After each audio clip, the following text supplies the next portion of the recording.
चलते हैं next standard पर, COP 17 चैप्टर 2 6th एडिशन। तो ये स्टैंडर्ड बात करता है पेन मैनेजमेंट की। Pain is managed effectively and in consistent manner. तो पेन मैनेजमेंट के ऊपर ये स्टैंडर्ड है। तो इस स्टैंडर्ड में कोई चेंज नहीं है 5th to 6th। बात करते हैं पहले ऑब्जेक्टिव एलिमेंट की, ए की। तो ये बात करता है patient in pen is managed effectively. So effectively, तो यहां पर बात क्या हो रही है, थोड़ा सा अपडेट आया है। पेन वाले पेशेंट्स को, जिसको पेन है, उसको मोर इफेक्टिवली मैनेज करना है। लेकिन मैनेज करने के लिए पेन मैनेजमेंट गाइडलाइंस या जो एविडेंस बेस्ड गाइडलाइंस वो फॉलो करना है। और जो गोल बनाया है, तो pain is managed based on pain management goal. तो जो आपका केयर प्लान होगा, जिसमें कि आप गोल बनाते हैं, पेशेंट का पेन मैनेज करना है, उसके बेसिस पर आप पेशेंट का पेन मैनेज करेंगे। तो इसके लिए आपकी पेन मैनेजमेंट की प्रॉपर डॉक्यूमेंटेड पॉलिसी होना चाहिए। तो ये ऑब्जेक्टिव एलिमेंट में थोड़ा सा यही अपडेट आया है कि एक तो गाइडलाइन के बेसिस पे, और दूसरा पेन का जो मैनेजमेंट होगा वो बेस्ड ऑन गोल होगा।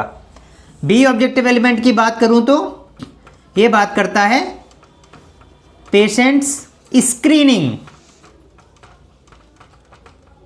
Screening for pen.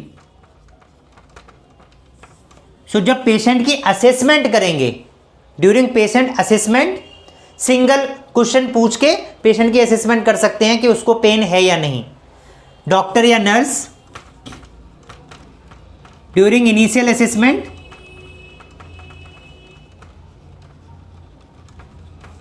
पेन की स्क्रीनिंग कर सकते हैं सिंपल क्वेश्चन पूछ के। जैसे कि ओपीडी में आपका सिंपल क्वेश्चनियर हो सकता है, पेशेंट इज हैविंग पेन और नॉट, कि आपको पेन हो रहा है नहीं हो रहा है। तो सिंपल आप यस नो में भी आप पूछ सकते हैं। लेकिन स्क्रीनिंग में जिस पेशेंट को पेन डिटेक्ट हुआ, पता लगा कि पेशेंट को पेन है, उसका जवाब यस में आया, तो फिर आप उसका डिटेल्ड पेन असेसमेंट करेंगे based on the guidelines. So detailed pain assessment की जरूरत कब होगी, जब पेशेंट को पेन डिटेक्ट होता है इनिशियल असेसमेंट में, ओपीडी असेसमेंट में, या आईपीडी का इनिशियल असेसमेंट में, या इमरजेंसी केसेस इनिशियल असेसमेंट में। तो अगर डिटेक्ट होता है तो फिर उसको डिटेल में उसका पेन असेसमेंट होगा।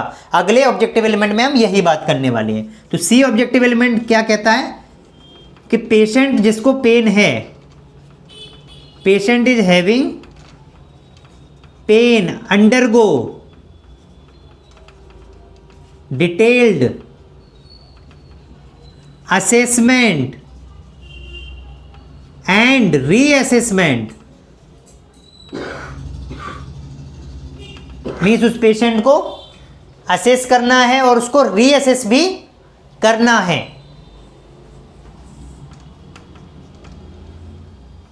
जिस पेशेंट को पेन है, तो यहां पर कोई मेजर चेंज नहीं आया है, सेम गाइडलाइन है, सेम प्रोटोकॉल है। अगला ऑब्जेक्टिव एलिमेंट की बात करूं, ऑब्जेक्टिव एलिमेंट डी की, तो यहां पर क्या बात हो रही है,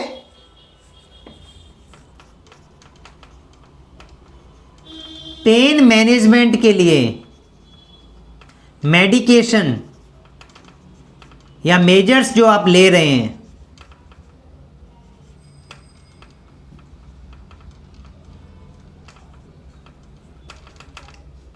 टाइट्रेटेड होते हैं based on patient pen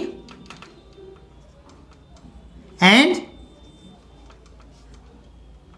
response to treatment. Treatment के बेसिस पर आप उसका पेन का जो गोल है, जो प्लान है, उसको मॉडिफाई अपडेट कर सकते हैं। तो ये डी ऑब्जेक्टिव एलिमेंट है, इसमें कोई चेंज नहीं। हाँ, सी में चेंज है, एक बेसिक मोटा सा चेंज। वो चेंज ये है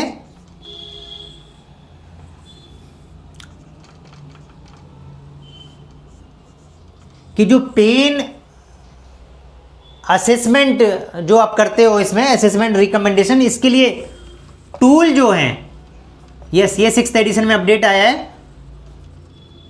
वो आप एप्रोप्रिएट टूल भी यूज करेंगे for different type of pen.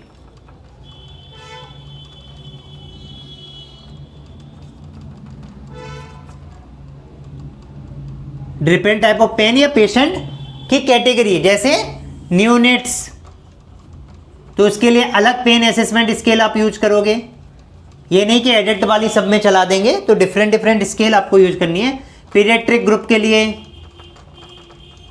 Adult के लिए, या पेशेंट ऑन वेंटिलेटर,